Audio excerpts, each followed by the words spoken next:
Hello, in this video I want to show how to create low poly style art assets using Blender Modifiers. I discovered a lot of techniques while participating in a game jam and I thought I'd share them. This is just a scene I built to test it out a lot more and even use more advanced modifiers than I used while participating in game jams, and I want to show a little bit of it. Now, I won't explain everything I do, so I won't explain every single button I press, because I just want to quickly show the point of how it works. So I will just add a cube. I'll move it, I don't know, somewhere on this island. Turn snapping off. And now the modifiers I use are, first of all, a bevel modifier. Second of all, a decimate modifier, and I'll turn it down a little bit. And this takes care of basically just collapsing some of the edges to make it look a bit different on each edge, to give it a bit of variation. Next up, I will add a subdivision surface modifier, but I'll set it to simple. Now this looks a bit wonky, but add another subdivision surface modifier that is not on simple. We get this, and this already looks, I don't know, I could imagine this being like a, well, yeah, like the big stone that makes up like a frame for a door or something like that. Well, then next up, you can add a displacement modifier, and I will create a new texture here.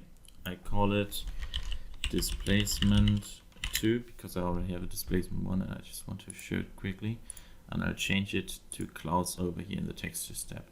Now back to the modifiers tab. We don't want it to be this strong, obviously, so I'm going to reduce it to a really low number, and it really only, like, I'm not even sure if you can see it, but it like creates a few little bumps in the surface. And if I add another decimate modifier now and put it to 0.02, maybe that's a little bit too much, maybe 2.5. Yeah, you can see what it's getting at. So essentially,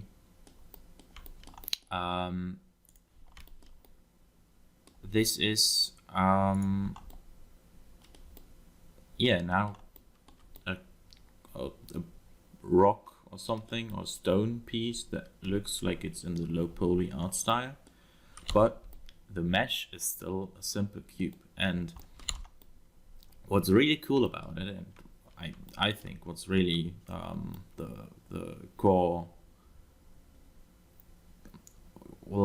advantage of this is you can use a lot of modifiers in front of these modifiers, and each and every single object that you make before the modifiers apply looks different because the modifiers change it in local space. So yeah, the displacement is in local space, so it changes it like differently depending on where your object is. So if I make another cube, move it over, you can see that it looks, basically the effect that is happening on it looks slightly different. Now there's a lot in common, of course, because of the bevel. The edges look always a bit more damaged than the rest of it, but that also makes sense because, you know, it's a brick. It gets damaged first on the edges or the corners and then on the inside. And yeah, that's really cool. Also, You could just use mirror modifiers in front of it, arrays, curves, pretty much everything. And also you can like keep modeling. Wait. Oh yeah, I separated it. That wasn't what I wanted to do. You can keep modeling, and you know, it still works, right? So let's say we want to make pillars like these. I can go in like that.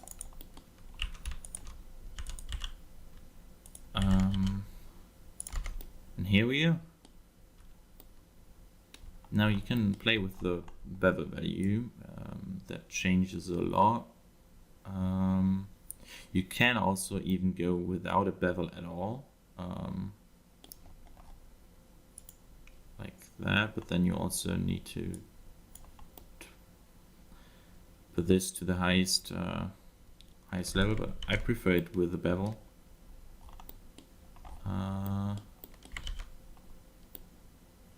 Yeah, there we go. That was back. Okay, and now I want to show a few examples of how I used it in this scene. So, for example, this object here. Let me focus on that and isolate it. It's only one cube that is scaled to look a bit like a brick, essentially. What's happening then is an array modifier that is linked to an empty, which I can unhide here. The empty is essentially just rotated a bit, and that makes the array rotate the bricks around it at the angle this thing is rotated at. So as you can see, there's a rotation of 30 degrees, and there are 3 steps until it's on the next 90 degrees. So 1, 2, 3, 4 bricks. So 1, 2, 3 until the next 90 degrees. So 30 is the right number for it. And then there's just a second array modifier that uses a second empty, which is moved upwards a little bit and then rotated by about 15 degrees. It's not like perfect, but it does need to be. And yeah, that's how I made this. Well, how do you even call them in English? I don't know, whatever. A well, right? It's a well. And yeah, that's one of the use cases. And then after that, it's just again bevel, decimate, subdivision, displace, decimate, and it works. Now this is also an interesting example. On this, the modifiers aren't as complex, but it's essentially, this is just, let me visualize it. Oh no, that's the wrong button. Oh yeah, this. So it's essentially, it's this is the whole mesh I modeled, and then the skin modifier comes in and makes it a thick shape. Then the subdivision goes in and makes it a bit more round. Then the displace gets some random variation in, and the decimate decimates it.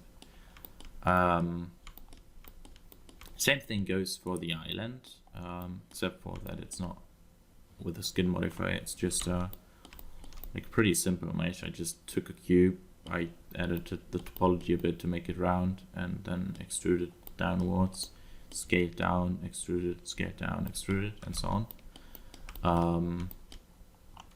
And yeah, simple as that. Now to get into the more complex stuff, well, this is essentially what we just made. It's pretty simple. It has a mirror modifier on the X and Y axis.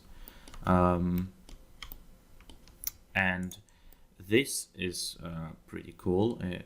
Essentially, what this does is it follows a curve.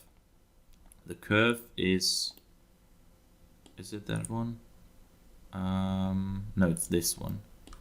So the curve here is right in the middle, like this. And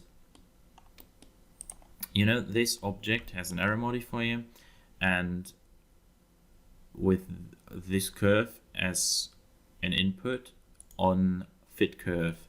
So this basically I can show that this is only one modeled box essentially. And what the array modifier does is it makes sure that it copies it so many times that it fits exactly into the length of the curve. Then I have a relative offset of 1.2. I want small gaps in between them. And then next on, there's a displacement modifier that displaces in X direction, so on this axis.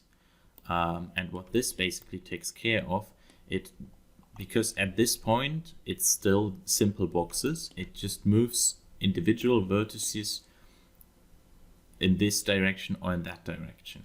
And by that it basically makes these planks look different, and each plank gets displaced in a different way. So each of these planks is an individual and different looking plank. And then following that, there's a second displacement, and this is in the Y direction. And what this makes sure is that the amount they stick out on the right and left varies a bit for each of the planks. And this is especially interesting because it really gives the silhouette an interesting shape. As you can see, it goes left, right, left, right. If this wasn't happening, the silhouette would be pretty boring because it would just be a straight line. I can turn this to 0 to showcase what I mean. See, now it's like, it's just a boring line. Well, and then a curve, so a curve modifier that makes it fit the NURBS path, and then following again the same stuff as always, the decimate, the bevel modifier, the decimate, subdivision, another subdivision, displace, decimate, and that's it. These work with a similar technique. It's essentially just a cube that is then also made fit to a curve. This one has merge on because I want the cubes not to be individual cubes, but I want them to turn into a tube essentially. And then again, curve modifier, mirror because I want it on both sides, and after that we can start making individual changes to it. So bevel, displace, decimate. This doesn't really need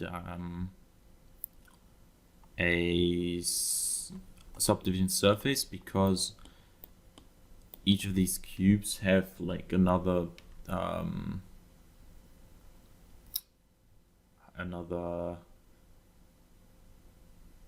edge loop, and so there's a lot of topology in it already because of the array. And that's essentially it. And with this you can really easily create a lot of assets, and it's really cool because the style is pretty consistent and you can iterate really fast because you just have to do really simple modeling. As you can see, it's just boxes, more boxes, more boxes, and so on. And I just wanted to share this knowledge kind of, because I don't see a lot of people using the modifier stack for creating this kind of art style, and making it by hand is kind of it's exhausting, I can say. But thanks for watching. Leave some feedback, and thanks.